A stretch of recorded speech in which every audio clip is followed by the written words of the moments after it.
Hello, everyone. We are live and recording. My name is Kellyanne, and I'm a bookseller with Mysterious Galaxy.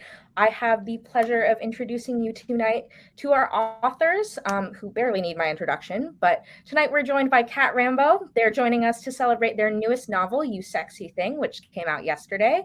Cat is a fantasy and sci-fi writer whose work has appeared in ASIMOV'S and Strange Horizons, as well as other publications, as well as the author of the collection of short stories Eyes Like Sky and Coal and Moonlight, as well as The Surgeon's Tale and other stories in collaboration with Jeff VanderMeer. We are also joined by Ann Leckie, our conversation partner and moderator for the evening. Ann is the author of the Hugo, Nebula, and Arthur C. Clarke award-winning novel Ancillary Justice, as well as the fantasy standalone The Raven Tower. Before I pass it off to them for the evening, just a couple of house rules. On our right-hand side, you'll find our chat section. Feel free to comment as the event goes on and say hi to our authors there. Below our video, you'll find a green button that says Buy Books with Signed Personalized Book Plates. If you click that, it'll take you to You Sexy Thing. If you purchase that from Mysterious Galaxy, you can get a signed book plate from Cat, and you can also request personalization for that. And then last but not least, below that green button, there's the Ask a Question button. If you click that, you can type whatever questions you have for our authors, and they will answer them in the second half of the event. So with that, I'm going to turn off my screen, let the event get started. Have a great night. Cat, are you there? I am here. Okay. All right. I can't see you, so we're just going to have to talk as best we can. So, can you not see me at all? I can't see you at all. I just see some purple and green. Well, okay. So why don't we talk since we can hear you, or I can hear you? So You Sexy Thing is it's a fun space opera. So there you are. So I happen to know that I think you've written some short stories in this universe, right? So you were coming back to this universe. So what I hate this question. What was your what were you thinking of when you decided to write this? Well, I sat down thinking, these were the two things in my mind, was I'm going to write something to self-publish, and I'm going to write military fantasy because that's a hot category. And so I sat down and started pantsing my way into this book. And by the time I was done, my agent refused to let me self-publish it and shipped it off to Tor instead. So what was in my head when I started? I don't even know. I was like, I am going to write a book, and I'm going to write something really fun, and I'm just going to go and see where it takes me. And I sat down and started writing, and there were two people arguing about an eggplant, and it went from there. I mean, you can't go wrong with two people arguing about an eggplant with space fantasy, right? Military space fantasy, which I guess it is. I guess I saw it. I mean, I saw it more as space opera, but I mean, to a man with a hammer, everything looks like a nail, right? Everything looks like space opera to me. But it's nice and adventure-y, but it's also a lot of fun, as the eggplant argument says. No, actually, that was a lot of fun, the eggplant argument. I'm kind of surprised that it was totally pantsed, because it doesn't feel like that, right? And actually, I'm glad to hear you say that you wanted to write something fun, because I think, as we were saying in the green room earlier, a lot of times, I mean, everybody reads to be entertained. Like, you read super difficult intellectual stuff to be entertained, and you read to be entertained. And, but there's a special place for that kind of, frothy is not the right word, the kind of fun, heartwarming sounds kind of saccharine. That's not what I mean.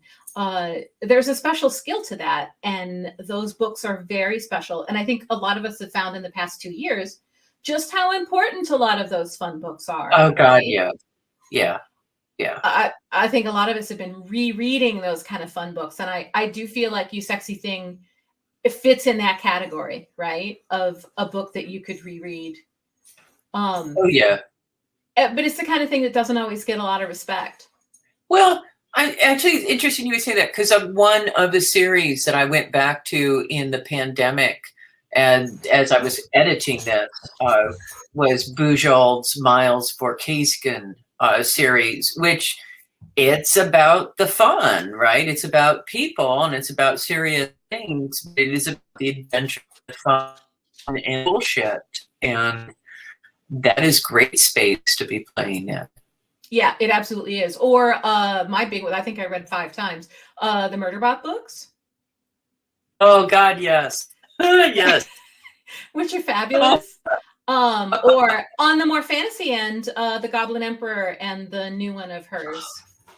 I just read that a couple months ago. That is fabulous. For the first time. Oh my gosh, they're so good. The Goblin Emperor is fabulous. I think I read it twice in the past 2 years. And so the blurb on You Sexy Thing, I'm going to ask you about that title in a minute too. The blurb on You Sexy Thing says it's like a cross between something in the Great British Bake Off? Farscape in the Great British Bake Off.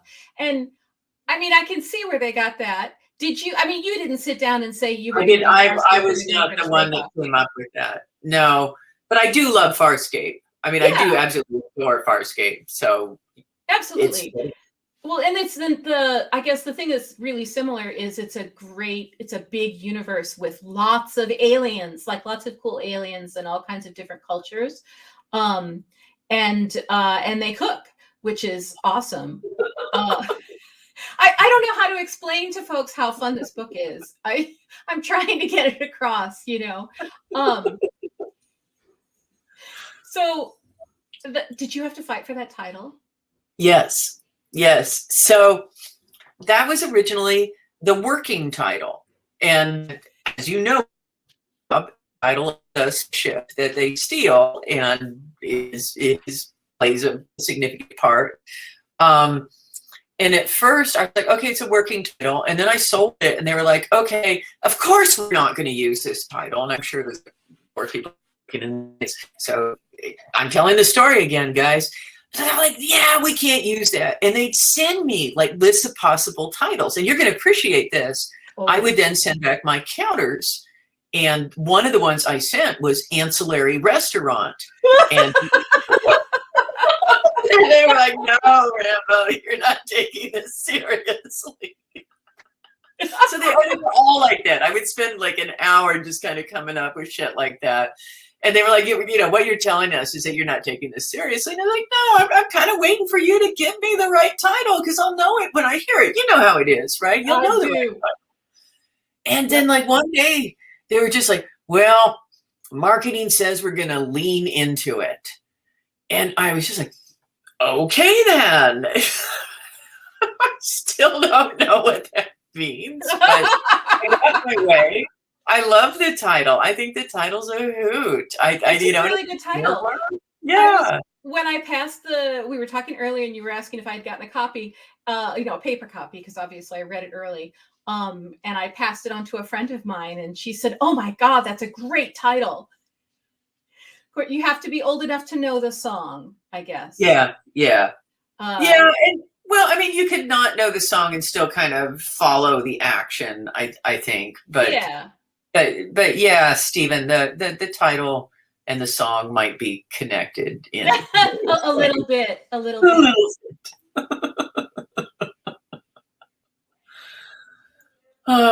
So yeah. Oh my God, Ancillary Restaurant. I tried. What was the another one? Was the pop-up diner at the universe, and they like no.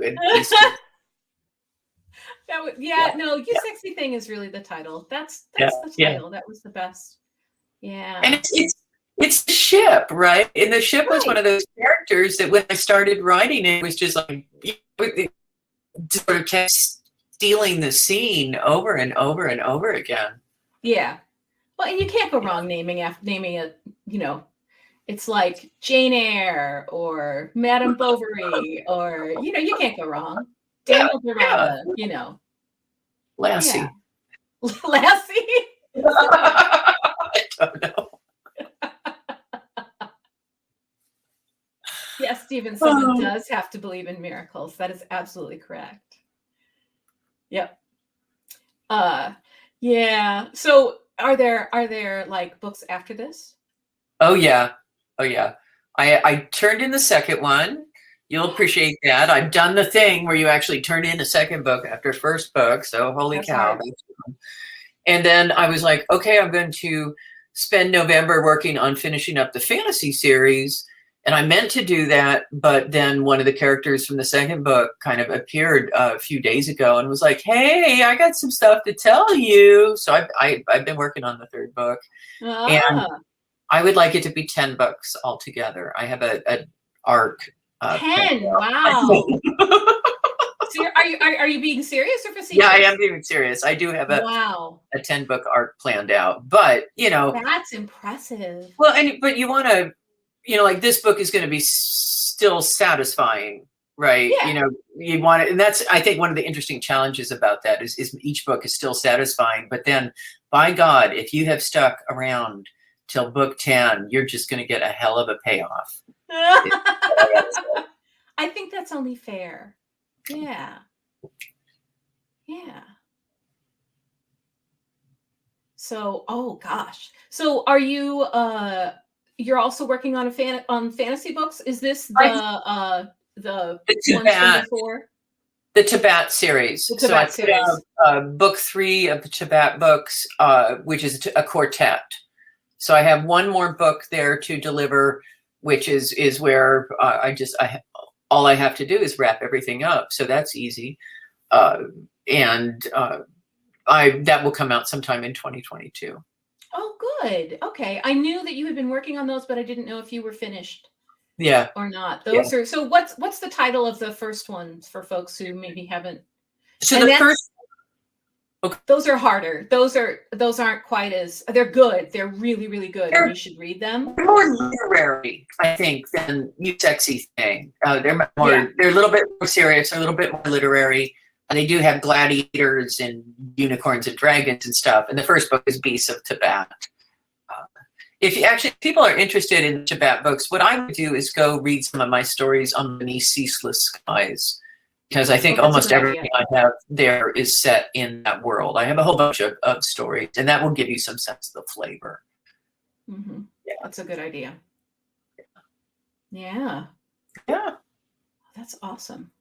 So someone wants to know if you find writing a novel is really different from writing short stories, and if you prefer one or the other. So what do you find to be the difference between novels and short stories?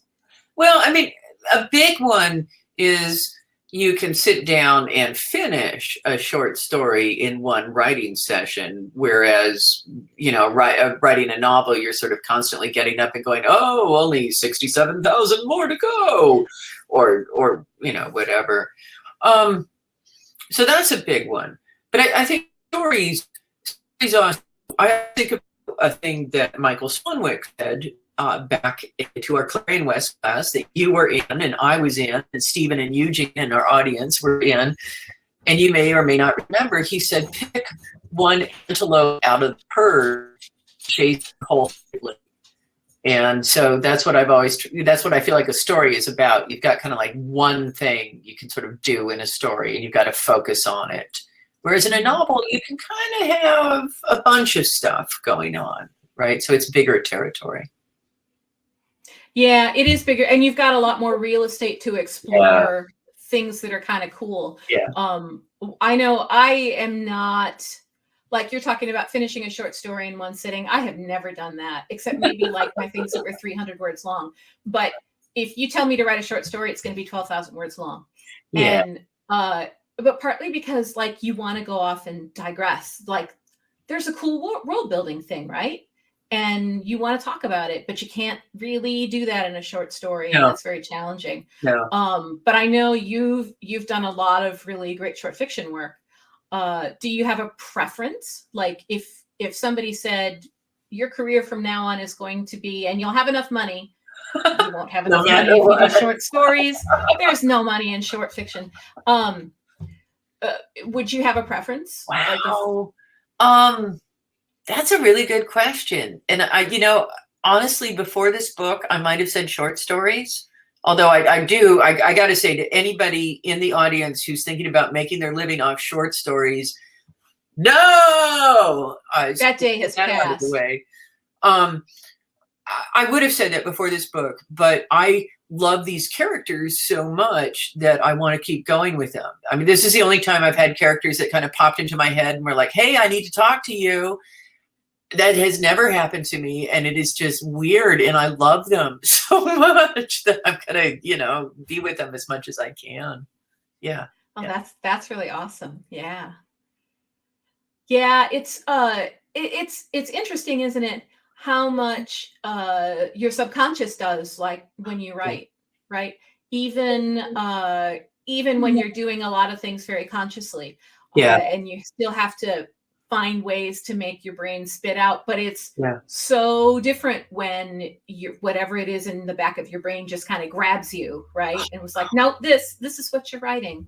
It is the best, right? It is like sitting there listening to the best, a storyteller that you love, and at the same time you've got this like, holy shit, that's coming out of me sort of thing.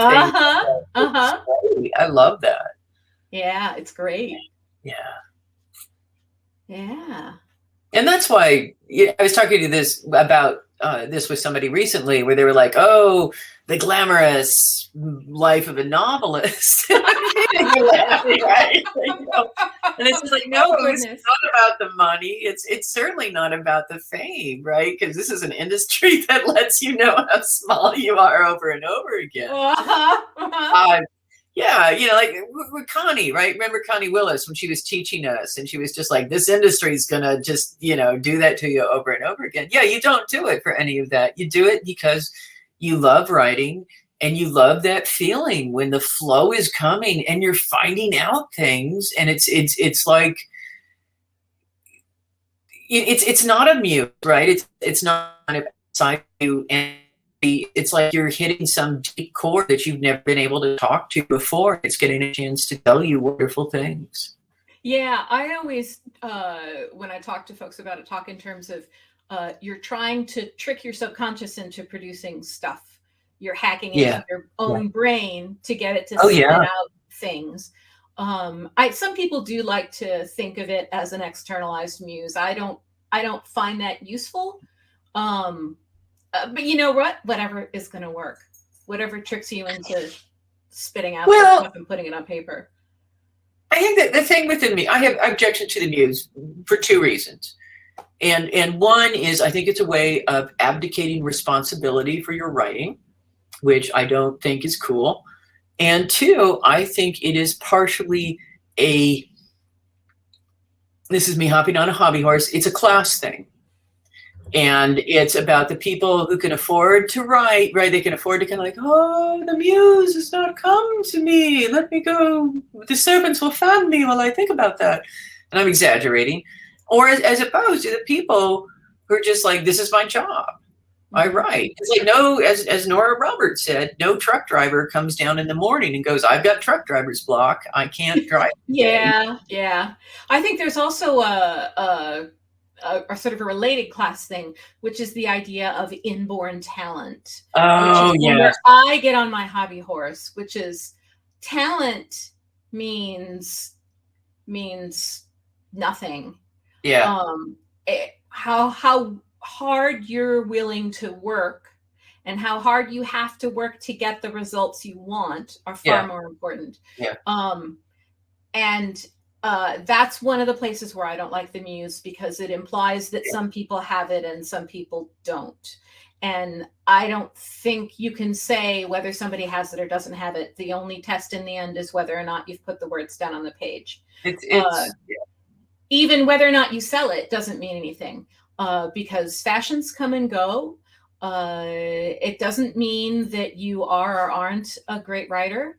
It's luck. So much of it is luck. Yeah. So much. And if you're rich and have the free time, that's a good thing. Have a lot more luck. Yeah. And so those are, but I remember saying some of those things, and someone got a little bit upset with me. This is quite some time ago, and said, but some of us feel blocked so much by ourselves that we have to have some kind of externalized thing to give ourselves permission to write. And I said, I can see that. I can absolutely see that. Yeah. At the same time, I don't like to talk about the muse for exactly the reasons that you mentioned. Well, I mean, like any generalization about writing is going to have its edge cases and exceptions. Absolutely. Right?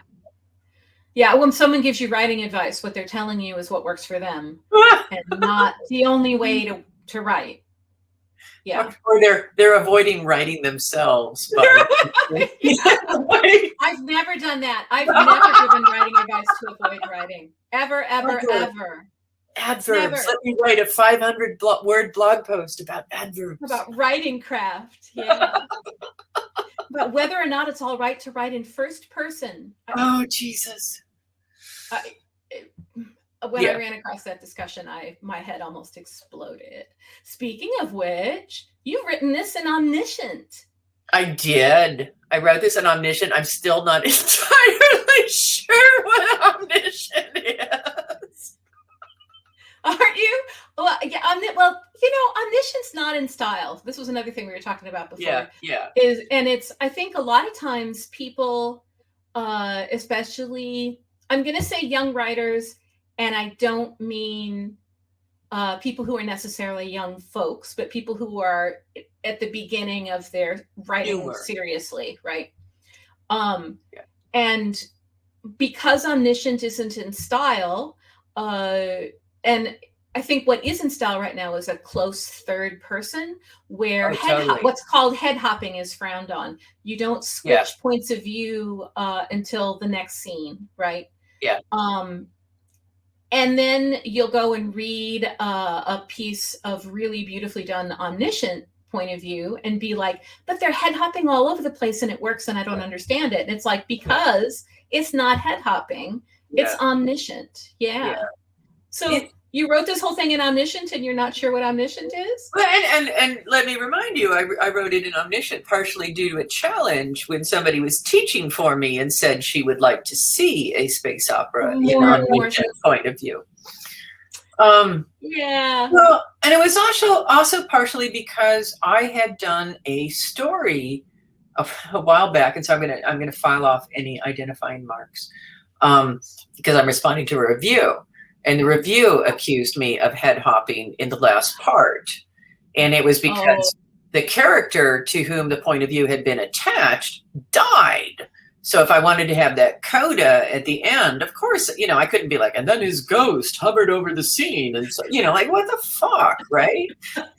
Yeah. So I love those. From beyond the grave.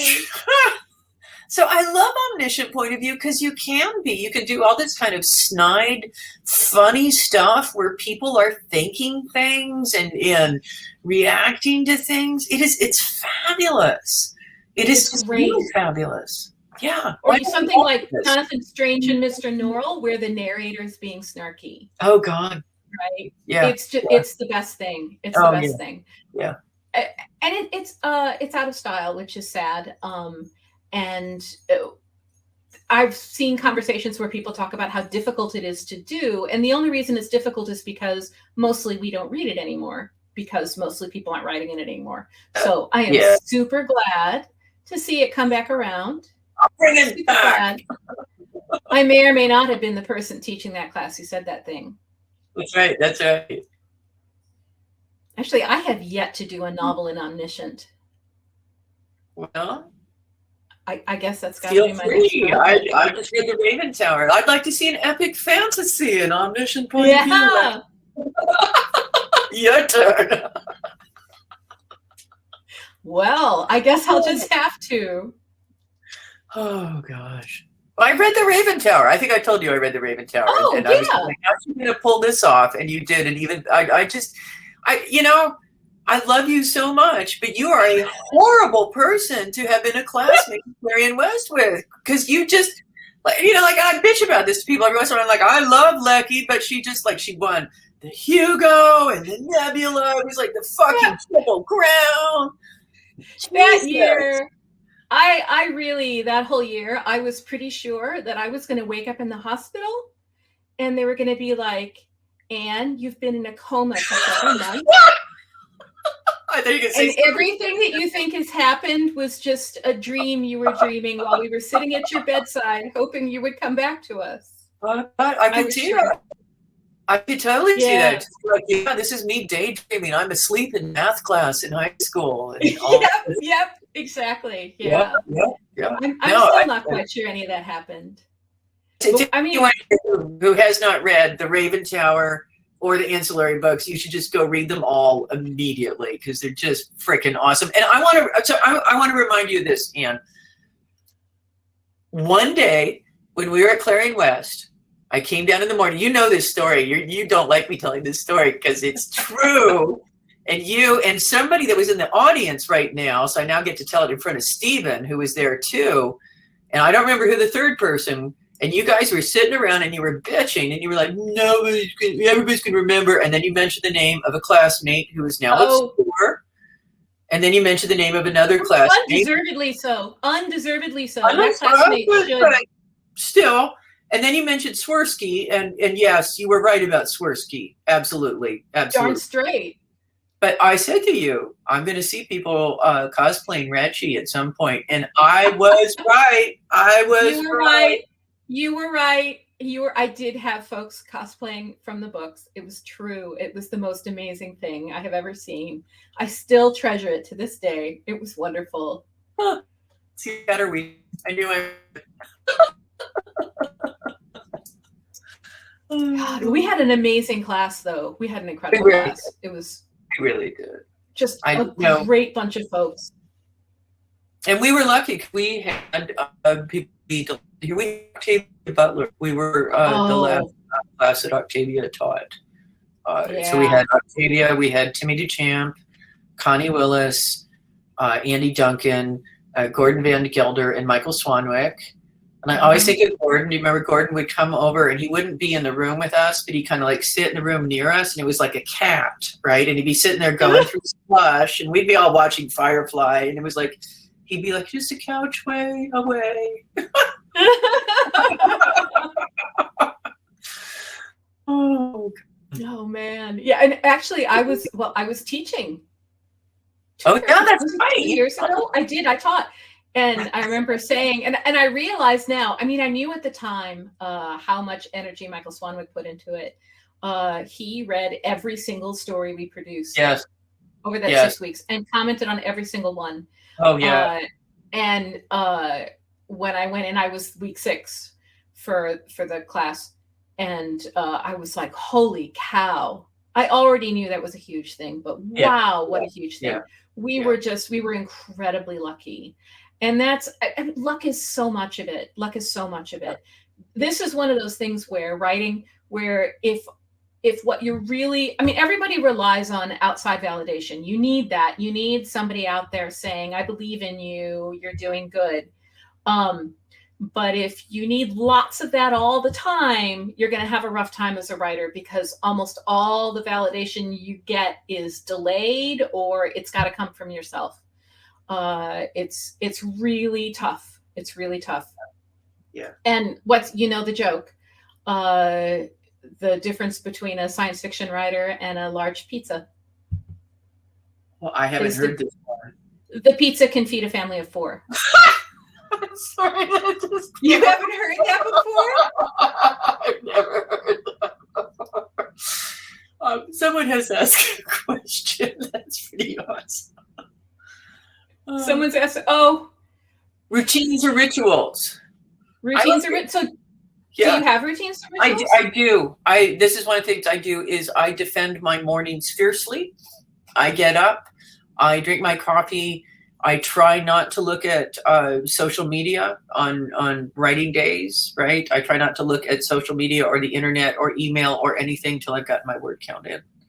And that is how I wrote You Sexy Thing, and it's how I wrote the sequel, and it's how I will probably end up through the third draft. Yeah. So what are you willing to, I don't know if I'm of two minds asking this. What's your word count target for the day? when I'm working on a draft like this, is 5,000 words a day. Holy cow! Really? Yes. When I'm normally it's hit 2,000 words a day.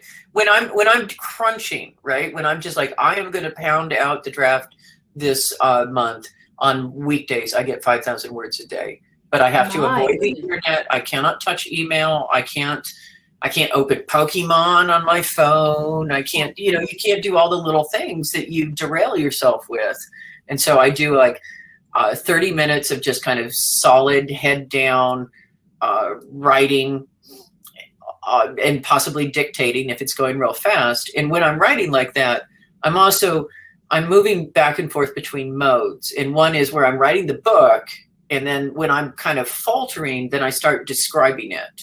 And so instead of writing, I'm like, well, and then in this scene, they're going to go and blah, blah, blah, blah, blah, blah. And then some inch kicks and you go back into the writing. And so I do 30 minutes and then I go stretch. And then I do 30 minutes. And then at some point, maybe I take a nap. I do allow myself a nap because it's exhausting, right? You're really exhausting. Well, also, naps are super helpful. Naps and showers. It's one of the things I told the students at Clarion West was the work isn't always putting words on the page. No. Like a lot of times the work is getting up and taking a walk or taking a nap and taking a shower, daydreaming, reading a book, some whatever calls to you, some kind of fiction or something. But wow, 5,000 a day. I only get 5,000 a day when I'm near the end of a manuscript and everything's coming together and I'm just like, I'm going to finish it.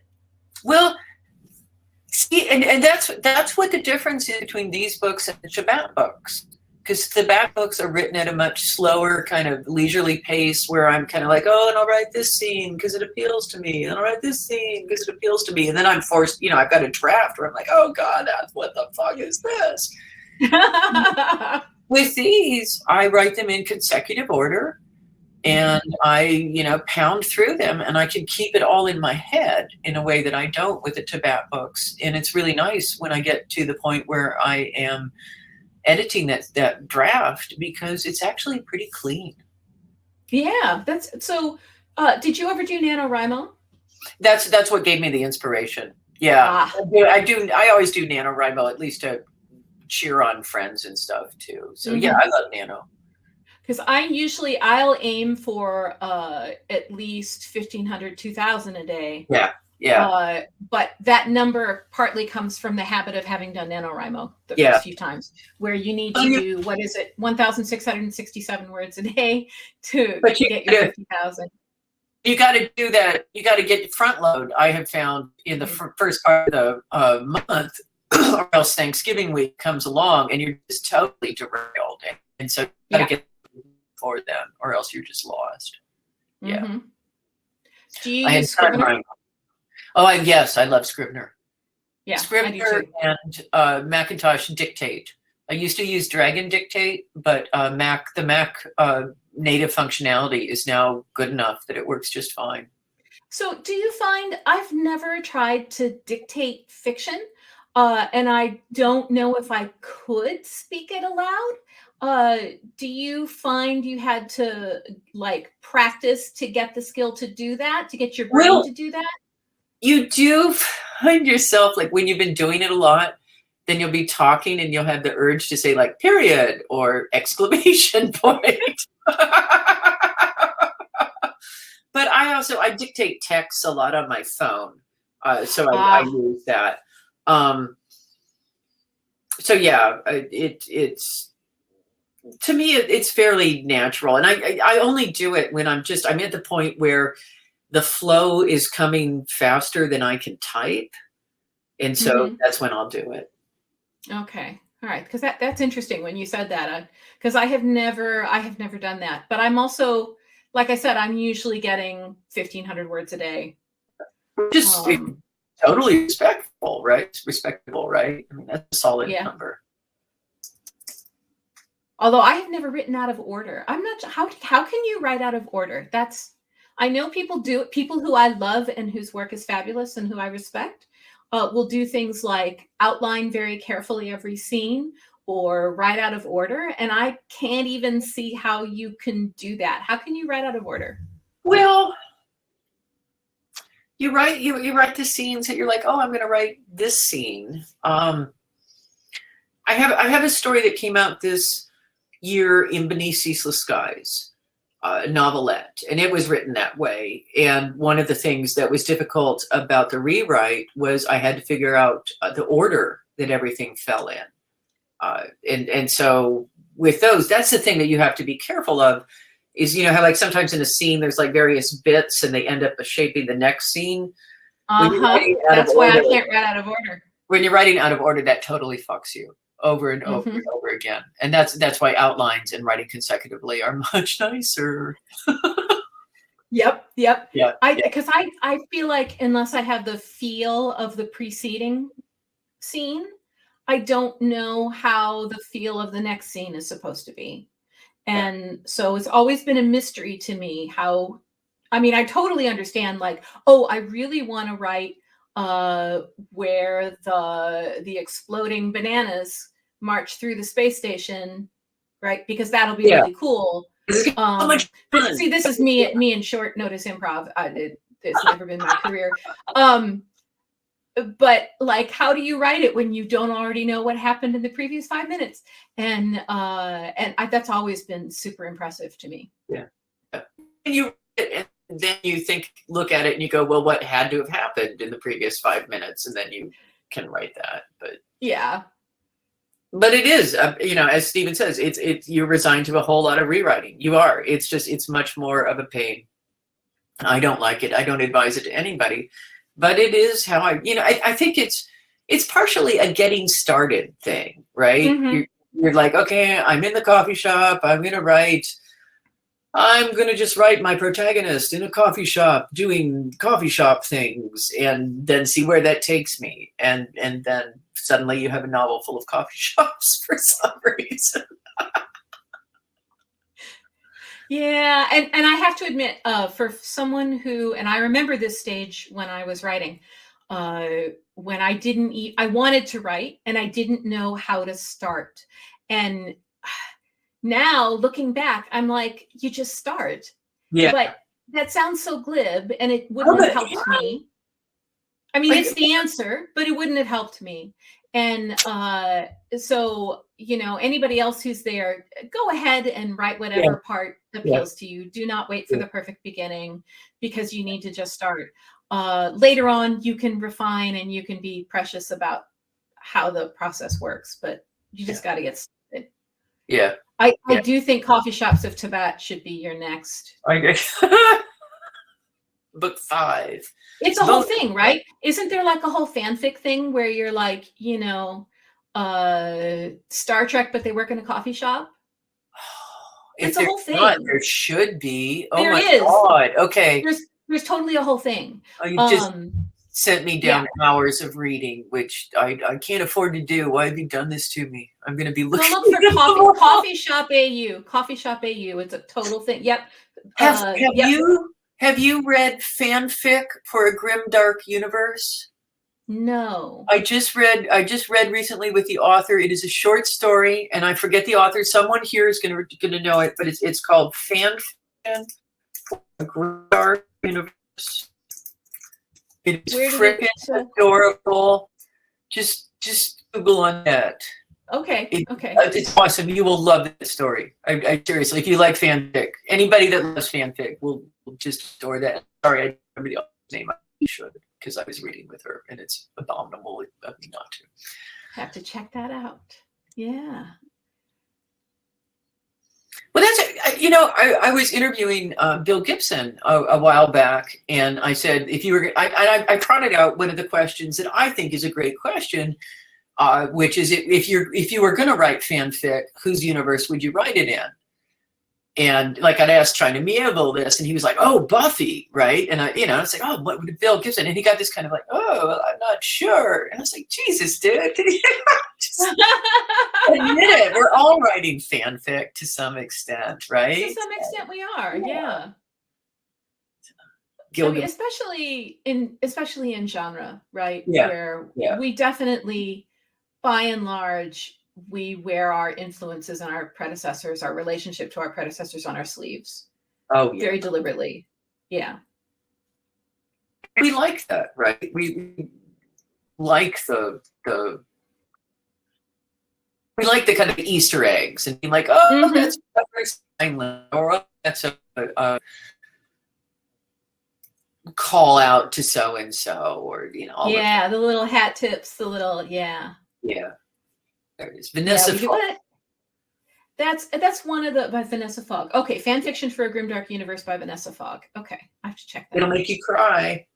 I'll warn you. Okay, all right. Sounds good. It's I still appreciate. I love good short stories, and I think much as I do love fiction, I love novels, and I particularly love long novels, and I love reading through series and getting to the end and all of that. But there's something about an elegantly crafted short story that is just incomparable. It's really that elegance it's deceptively simple, right? Oh, yeah. It's really difficult to pull off. It seems like a big long novel would be the more monumental and difficult achievement, but it's so hard to get a short piece to work that way. It's probably told of a number of different writers. The writer who had to write a note for something, and at the end it said, "I'm sorry, this note is so long, I didn't have time to make it shorter." Proust. Marcel Proust. I'm sorry. I'm sorry. It's so long. I did not have enough time to write it short, or something like that. Yeah. Mm-hmm. Perfect. I'm like, right? yeah, it's true. It's funny because it's true, as Bart Simpson says. Yep. So, someone in the audience would like to know: are there certain authors or books you consider influential to your writing?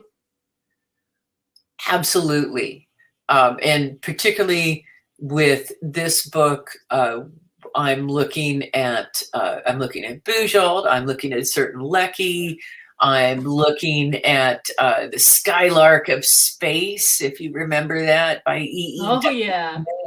I'm looking at Andre Norton's Free Traders and Sargasso. Andre Norton. All of those. Oh, I loved Andre Norton.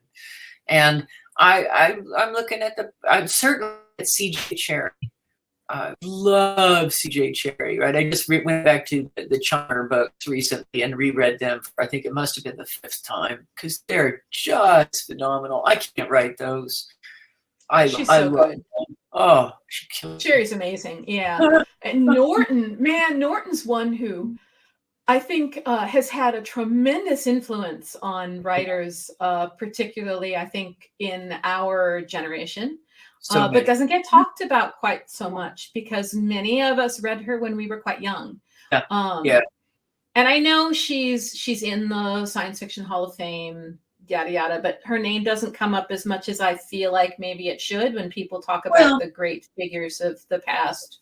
She's got a triple whammy, right? She's male, so there's that, and she wrote YA, which I think a number of people in our genre don't respect, and she wrote fantasy.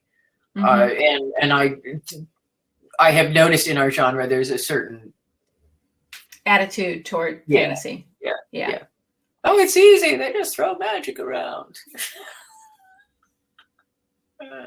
Yeah, or it's anti-democratic, or it's I know. There's all those things. Yeah, but man, her work. And I guess if I had come to it as an adult, I guess I might have found it odd. I remember giving a book of hers to read to somebody, this was a long time ago, who hadn't read her work, and this person was an adult at this point. And she was like, "This is weird." And I'm like, well, first of all, it's from like the 40s. Yeah. And secondly, I was 12 when I first read it. Oh, God. Yeah. Her stuff is really, I mean, for a certain group of folks, her stuff is incredibly influential. And she had a Native American protagonist. She was one of the first writers to have, she was more diverse than some of her fellow fellows. Yeah, well, and she certainly wasn't perfect. I know. No. Going back and looking at some of her stuff, she's trying, but she's not quite getting there. Well, but she's trying. It's hard. I mean, like It's hard.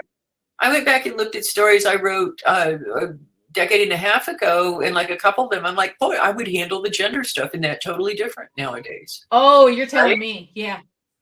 Absolutely. And yeah, but wow. Yeah. What about Jack Vance? I love Jack Vance. Jack Vance. Yeah, I love Jack Vance. Well, His sentences are amazing. You can't play Dungeons and Dragons without loving Jack Vance, because that game The whole magic system. The whole magic system is Jack Vance. Just lifted it right out of his work. Well, and he has those stories where like people are turning into things, and there's just all these kind of like subtleties and twists, and he's gorgeous. I love Jack Vance. Yeah. When I was doing my first nano novel, and somebody who had been reading bits of it was like, I feel like I'm not seeing anything. There's no visuals. And I was like, where am I going to get visuals? And I went and read Vance. His visuals are amazing. Yeah. There's a couple questions I'm going to hit here. One is Stephen's asking, when you consider doing a fix-up novel based on your in-universe short stories, because he knows I've done a number of short stories in this. I would have to think about that. I hadn't thought about that. But yeah, it would be interesting, certainly. And I always meant to do something that was set on Twice Far Station and just kind of showed it cycling through. So that would be possible. And do I know how many novels I want to write in the series? 10. It is intended to be 10. That's really pretty impressive.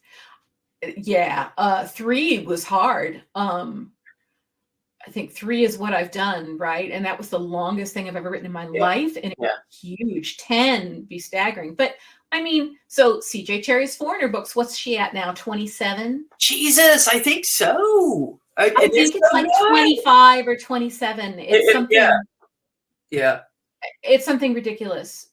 And I read them as soon as they come out, right?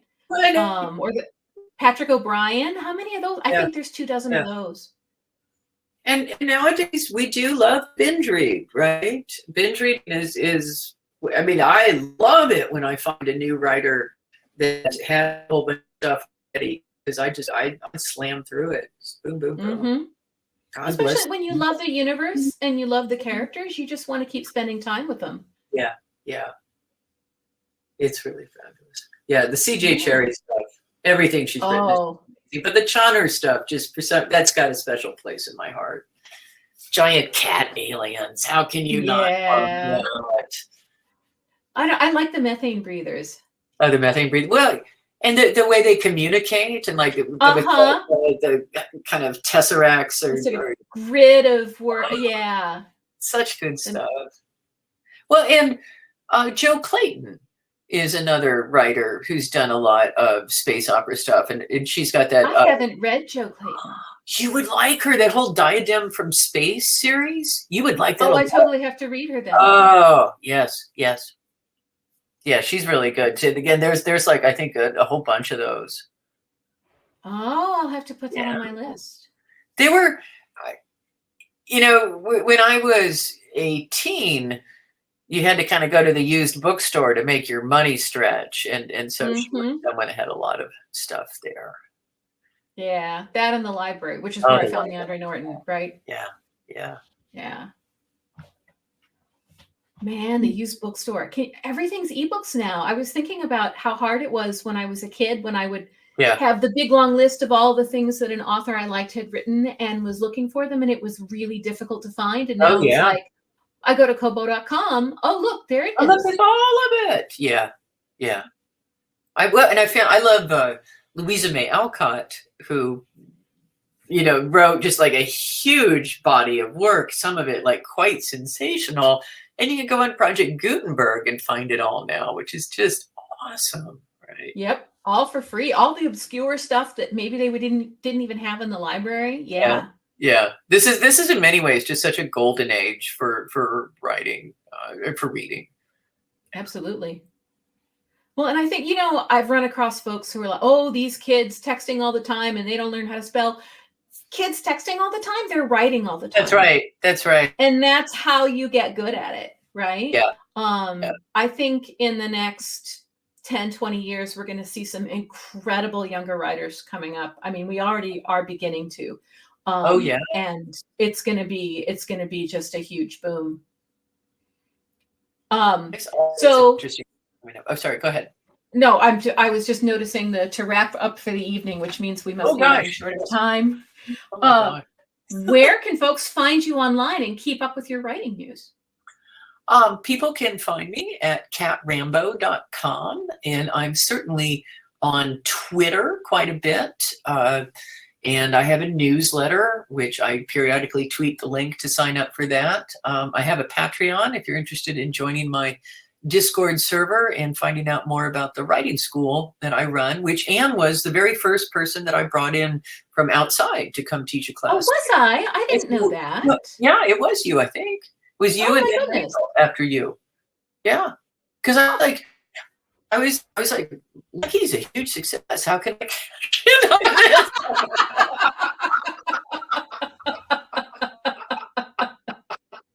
No, I wanted you to come talk about space opera because and it was fun. My students had asked about it, if I'm remembering correctly. So yeah, that was a lot of fun. Yeah, for folks who in the audience who are beginning their writing journey, that sounds kind of trite, but you know what I mean. I hope. Cat's writing school. What's it called? It's the Rambo Academy for Wayward Writers. It's a great resource because I think you can download sort of recorded and digested versions of the classes. You can sign up for live classes. It's really, I know I had a lot of fun on the couple of classes that I taught. And I know she's had some great instructors talking about just all kinds of different things. Well, not just that. I've had some amazing students come through there. And it's just been a frickin' joy to see some of the people I don't know if you've seen Lauren Ring, who has just been really kind of setting the world afire with new stories. And great. I will claim Lauren. Well, I shouldn't claim Lauren. Lauren is incredibly talented. Well, that's why you teach, right? Right. Oh, so you get credit. Oh, gosh. Yeah. So can people find you, Ann Leckie? People can find me at annleckie.com, basically. I don't have a newsletter. I've thought about it every now and then I'm like, I don't know. Maybe. That sounds a lot like work. But yeah, annleckie.com is basically where you find me. I'm easy to find, centralized. Well, thank you for that. And thank you for keeping us updated on where to keep posted with all of your guys' work. We're really excited to see what you guys have next. And we're looking forward to all 9 of the following books in this universe, Cat. So excited. Us big space opera fans, awesome. We all love our rambling series. And I think the same is true for, epic fantasy lovers, which it's all of us at the Galaxy. So thank you guys so much for joining us and for the conversation. And thank you to our wonderful audience and everyone who asked questions this evening. You guys are great. And you guys are what makes the virtual events go round, as the kids say. If you haven't already, you can purchase a book by clicking that green button that says Buy Books with Signed Personalized Book Plate. You can request any personalization you want on your book plate by writing so in the order comments. And with that, thank you for joining us and have a good evening. We'll see you guys next time. Good night. Good night.